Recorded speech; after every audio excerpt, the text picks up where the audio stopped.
नमस्कार, जय हिंद। आपका स्वागत है वेद श्री आईएएस में। जैसा कि आपसे, अब मुझे दिन ध्यान नहीं है, मैंने आपसे प्रॉमिस किया था कि बहुत जल्दी हम ज्योग्राफी की क्लास शुरू करने वाले हैं और ज्योग्राफी क्लास के बारे में आप लोग जितना इंतजार था उससे ज़्यादा उत्सुकता मुझे पढ़ाने की थी। वजह मैं जानता हूँ कि संघ लोक सेवा आयोग के जितने भी बच्चे हैं, लगभग ऐसा कोई बच्चा नहीं है जिसका फेवरेट सब्जेक्टों में से एक ही ज्योग्राफी ना हो, ठीक है। लेकिन बात यह है कि ज्योग्राफी हम लोग जो क्लास शुरू कर रहे हैं, यूपीएससी और स्टेट पीसीएस, जिसमें बीपीएससी की परीक्षा भी है, उत्तर प्रदेश की भी है, उसको रिगार्डिंग ध्यान रखते हुए हम लोग इस क्लास को शुरू कर रहे हैं। ये क्लास विशेष रूप से उपयोगी होगी उन विद्यार्थियों के लिए जो संघ लोक सेवा आयोग की रक्षा परीक्षाओं लाइक सीडीएस, एनडीए और central armed police forces, ACs की जो परीक्षा होती है जिसमें वो लोग पार्टिसिपेट कर रहे हैं, ठीक है।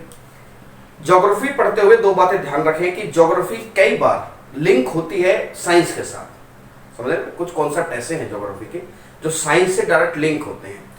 जब मैं ज्योग्राफी पढ़ाऊं या जब उस कॉन्सेप्ट को साइंस से लिंक करूं तो आपको विचलित होने की आवश्यकता नहीं है, क्योंकि मैं आपको बहुत स्मूथली साइंस के टॉपिक से आपको लिंक करके ले जाऊंगा, ठीक है। बड़े आसान से कॉन्सेप्ट हैं साइंस के और मेनली फिजिक्स के, उन कॉन्सेप्टों से लिंक होकर ये थोड़ा चलती है। और ये जो लिंक है ना, इसी लिंक से कई बार सवाल बनता है कॉन्सेप्चुअल पीटी में भी और मेंस में भी, ठीक। तो शुरू करने से पहले हम इस विषय के परिचय के बारे में देखें, भूगोल। अब ये सब बात करने की आवश्यकता नहीं है कि जियो प्लस ग्राफी है ना, अब जानते होंगे, सबने आप थोड़ा पढ़ा है ये भूगोल, that is geography means geo plus graphy, पृथ्वी का वर्णन। किसका वर्णन? पृथ्वी का वर्णन, ठीक। इरेटोस्थनीज वो पहला व्यक्ति जिसने ज्योग्राफी शब्द का इस्तेमाल किया। ध्यान दें, ज्योग्राफी शब्द का इस्तेमाल करने वाला ज्योग्राफी वर्ड को सबसे पहले इस्तेमाल जो किसने किया था? Eratosthenes.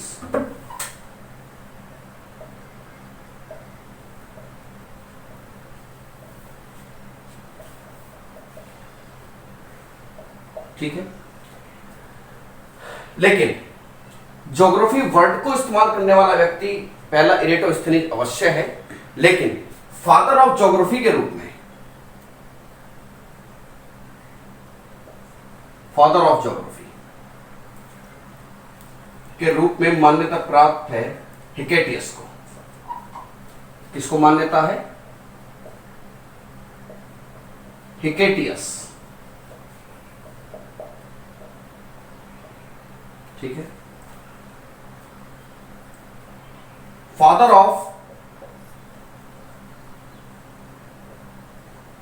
Modern geography.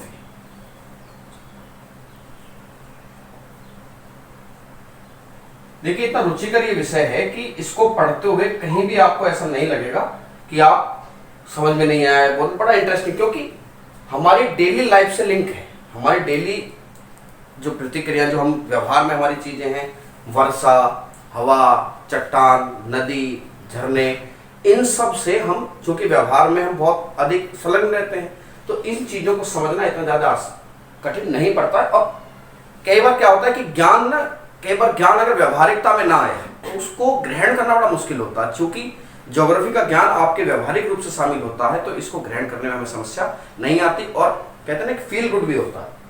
Father of modern geography Alexander one Humboldt.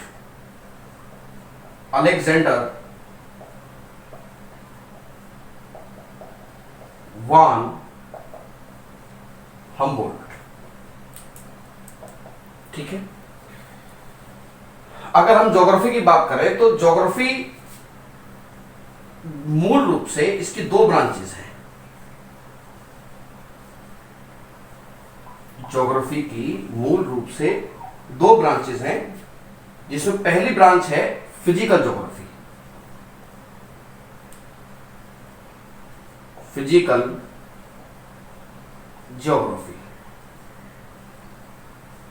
और एक ब्रांच है ह्यूमन ज्योग्राफी। अब आप सीधे तौर पर समझिए कि ये किस चीज का अध्ययन है और ये किस चीज का अध्ययन है। जलवायु, पर्वत, पठार, मैदान बनने बिगड़ने की प्रक्रिया इत्यादि जो अध्ययन होता है वो फिजिकल ज्योग्राफी का है। मानव संसाधन, जनसंख्या इत्यादि हम किसमें पढ़ते हैं? सभी संसाधनों के बारे में ह्यूमन ज्योग्राफी में। ठीक है। फिजिकल ज्योग्राफी या भौतिक भूगोल, इसे कहते हैं हिंदी में मानव भूगोल।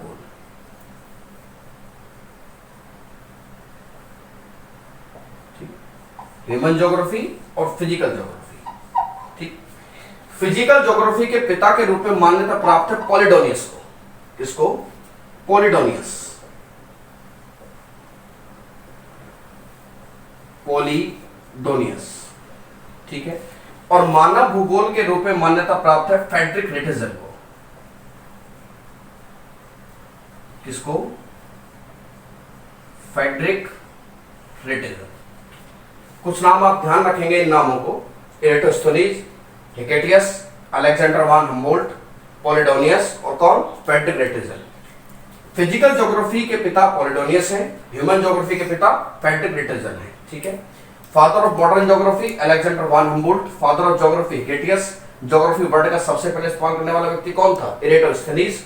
ज्योग्राफी शब्द का होता है पृथ्वी का, अर्थ होता है पृथ्वी का वर्णन करना। अर्थात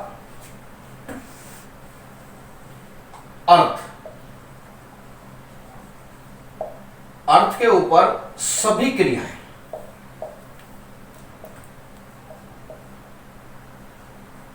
क्रियाओं का, सभी बदलावों का जो अध्ययन है वो क्या कहलाता है? ज्योग्राफी। ठीक है।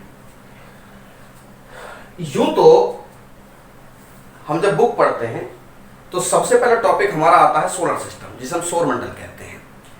सौर मंडल को बेसिकली ज्योग्राफी का हिस्सा नहीं माना जाता। हिस्सा भले ही ना माना जाए, लेकिन ज्योग्राफी के अध्यापक की ड्यूटी मानी जाती है कि सबसे पहले वो सौर मंडल पढ़ाए या यूनिवर्स के बारे में, कॉस्मोलॉजी। क्योंकि यहां से सवाल लगभग हर एग्जाम में पूछा ही जाता है। और कई बार क्या होता है कि वहां से कुछ क्वेश्चन हमारे करंट अफेयर्स के रिगार्डिंग, है ना, साइंस एंड टेक के रिगार्डिंग हमारे क्वेश्चन यहां से बनते हैं। तो हम समय न खराब करते हुए सबसे पहले शुरुआत करेंगे अपने टॉपिक कॉस्मोलॉजी की, जो हिस्सा है कॉस्मोलॉजी के तुरंत बाद में पहले पढ़ेंगे physical geography, then human geography. बहुत सारी बातें हैं जो आपको समय के साथ साथ क्लियर होती चली जाएंगी। इस बात से विचलित ना हो कि ये नहीं बताया है, अभी ये नहीं बताया। जैसे जैसे क्लास चलती रहेगी चीजें क्लियर होती रहेंगी। ठीक है। अच्छा, विश्व का पहला ग्लोब बनाने वाला कौन था? वो मानचित्र बनाने वाला एनेक्सिमेंडर। ठीक है, नाम जिसने पहला मानचित्र बनाया था। तो हम शुरू करते हैं कॉस्मोलॉजी से। ओके।